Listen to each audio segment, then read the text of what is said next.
दोस्तों, मेरे ससुर को मेरे साथ वो सब नहीं करना चाहिए था जो उन्होंने किया, बस इतनी सी बात के लिए कि मेरा पति कमाता नहीं है। वो मुझे हमेशा ताने मारते रहते थे, कहते थे सारा खर्चा तो मैं उठाता हूँ, तेरा पति करता ही क्या है, और सुख तू सारे उसे दे रही है। जब मैं तेरा भरण पोषण कर रहा हूँ तो सुख मुझे भी देना। इस पर मैं बोली, ससुर जी आप कैसी बातें कर रहे हो, आपका और मेरा रिश्ता बाप बेटी जैसा है। आपके मुंह से ऐसी बातें शोभा नहीं देती।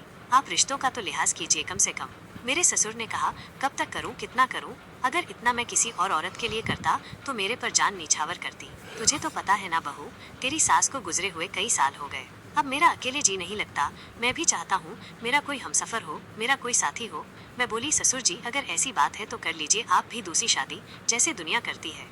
आजकल तो बूढ़े बूढ़े लोग भी दूसरी शादी कर रहे हैं, आप भी कर लीजिए। इस पर मेरे ससुर ने जवाब दिया, मेरी सारी कमाई, मेरे सारे पेंशन के पैसे तो तेरे इस मेकअप पर और खाने पीने पर खर्च हो जाते हैं। तेरा पति तो तेरे लिए कुछ करता नहीं है। मैं दूसरी लुगाई ला करके उसे खिलाऊंगा या तुझे बता? मैं बोली, ससुर जी हम लोग तो आपके परिवार का हिस्सा हैं, मैं आपकी बहू हूँ। आप मेरे लिए नहीं करोगे तो किसके लिए करोगे? और रही बात आपके बेटे की ना कमाने की, तो वो नौकरी तो ढूंढ रहे हैं। जैसे नौकरी लग जाएगी वो अपना घर संभालने लगेंगे। बस आप कुछ और दिन के लिए सहारा बन जाए हमारा। इस पर मेरे ससुर ने कहा, बस अब मैं और तुम्हारी मदद नहीं कर सकता हूँ। बदले में अगर मुझे कुछ मिलता है तो ठीक, वरना तुम लोग अपना अपना देख लो। खर्चे मैं करूँ और सेवा तुम उस निकम्मे इंसान की करोगी, ये मुझे बिल्कुल बर्दाश्त नहीं।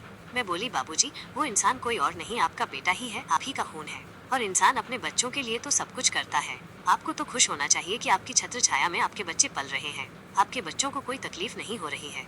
मेरे ससुर जी ने कहा, देख मुझे बड़ी बड़ी बातें अच्छी नहीं लगती और मैं ये सब सुनना भी नहीं चाहता हूँ। देख तेरे पति से बोल देना, वो 2 दिन में काम ढूंढ लेता है तो ठीक है, वरना आगे से मेरी कमाई का भरोसा ना करे, क्योंकि मैं जा रहा हूँ दूसरी शादी के लिए बातचीत करने अपने दोस्तों से। अगर मुझे कोई लड़की मिल गई तो मैं दूसरी शादी करके घर में उसे ले आऊंगा। उसके बाद मैं अपने सारे पैसे उसके ऊपर खर्च करूंगा, उसी पर लुटाऊंगा जो मेरी होकर रहेगी, मुझे सुख देगी। कह करके ससुर जी घर से बाहर निकल गए। जब मेरे पति घर पे आए शाम को तो मैंने उन्होंने सारी बातें बताई।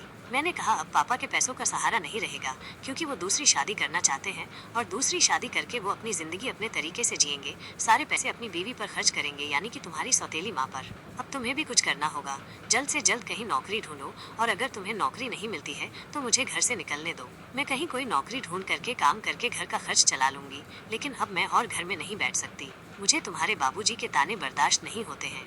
पता है बाबूजी क्या कह रहे थे? जब सारा खर्च मैं उठता हूँ, मैं तेरे लिए सब कुछ करता हूँ, तो तू सुख अपने पति को क्यों देती है? वो सब मुझे क्यों नहीं देती है? बताओ, ये बातें अच्छी लगती हैं क्या ससुर के मुंह से अपनी बहू के लिए? इस पर मेरे पति ने कुछ जवाब नहीं दिया।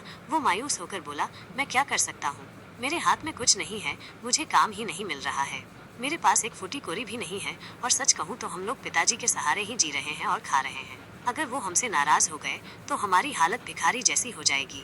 इसलिए तुम कुछ भी करके बाबूजी को मनाओ, उन्हें नाराज मत होने दो। अगर वो कहते हैं तो थोड़ी सी सेवा कर दो, फिर उनसे मीठी मीठी प्यारी प्यारी बातें कर लो, कुछ चला थोड़ी जाएगा तुम्हारा इसमें। मुझे मेरी पति की बातें सुनकर बहुत गुस्सा आया। मन ही मन सोचने लगी, कैसा निकम्मा और नामर्द पति मिला है मुझे। मैं भी मजबूर थी, क्योंकि मेरे ससुर के पास जमीन जायदाद बहुत थी, करोड़ की संपत्ति थी उनके पास। यही देखकर तो मेरे माँ बाप ने मेरी शादी करवाई थी इस घर में। इसलिए मैं अपने पति को छोड़कर भी नहीं जा सकती थी, उन्हें तलाक भी नहीं दे सकती थी। मैंने भी सोच लिया कोई बात नहीं, थोड़ा बाबूजी को मलाई मक्खन लगा करके अपने बस में करना पड़े तो मैं करूंगी। जब पति ही कह रहा है तो मुझे क्या हर्ज है। लेकिन मैं अपने बाबूजी को नाराज नहीं होने दूंगी, और ना ही तो उन्हें दूसरी शादी करने दूंगी, क्योंकि उन्होंने दूसरी शादी कर ली तो सारी संपत्ति उनकी बीवी की हो जाएगी और हमारा हाथ कुछ नहीं लगेगा। मैंने तुरंत बाबूजी के फोन किया और उन्हें घर बुलाया। मैं बोली, बाबूजी घर पर आओ, मुझे आपसे कुछ जरूरी बात करनी है। और बाबूजी के आने से पहले ही मैंने पति को घर से बाहर भेज दिया। बाबूजी आए तो मैंने उन्हें कमरे में बुला लिया और बोली, आओ बाबूजी, मैं आपके बदन की मालिश कर देती हूँ। खेतों में काम करके आप थक गए होंगे ना? बाबूजी बोले, हाँ हाँ बहू, और जल्दी से अपना कुर्ता निकलकर बिस्तर पे लेट गए। मैं भी उनकी मालिश करने लगी। उनको मालिश करवा के बहुत अच्छा लगा। कमरे से बाहर जाते हुए उन्होंने मुस्कुरा के मेरी तरफ देखा और बोले, इसी तरह की छोटी मोटी जरूरतें अगर तुम पूरी कर दोगी तो मुझे शादी करने की जरूरत ही नहीं पड़ेगी, और मेरी जितनी भी संपत्ति है उसकी मालकिन तुम बन जाओगी। मैंने भी मुस्कुरा के जवाब दिया, बाबूजी आपके बहू के होते हुए आपके किसी और के पास जाने की कोई जरूरत नहीं है। अब और चाहे तो किसी को भी अपने वश में कर सकती है, चाहे वो बच्चा हो, बूढ़ा हो या जवान।